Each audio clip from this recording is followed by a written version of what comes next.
আজকে বের হয়েছিলাম কলেজের উদ্দেশ্যে একটু দরকারে, কিন্তু সাথে যেহেতু ছোট বোন রয়েছে তাই ভাবলাম দুজনে মিলে জামালপুরের কিছু কিছু জায়গা ঘুরে দেখি।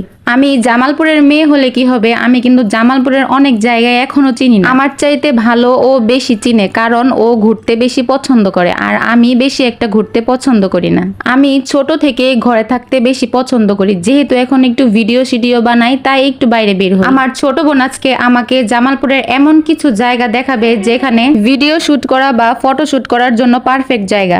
আজকের ভিডিওটাকে আমি দুটো পার্ট করব, কারণ ফেসবুক আমাকে 60 সেকেন্ডের ভিডিও দিতে বলেছে। সম্পূর্ণ ভিডিও দিলে লং হয়ে যাবে, তাই আজকে ফার্স্ট পার্ট দিচ্ছি। আমি রেগুলার ফেসবুকের আপডেট ফলো করি, তো ফার্স্টে এই জায়গাটা দেখো। হ্যালো এভরিওয়ান, দেখেন তো জায়গাটা চেনা চেনা লাগে।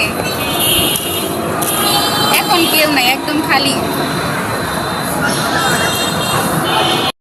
এখন শুধু ফুচকা স্টল পড়ে আছে, কোনো মানুষ নেই।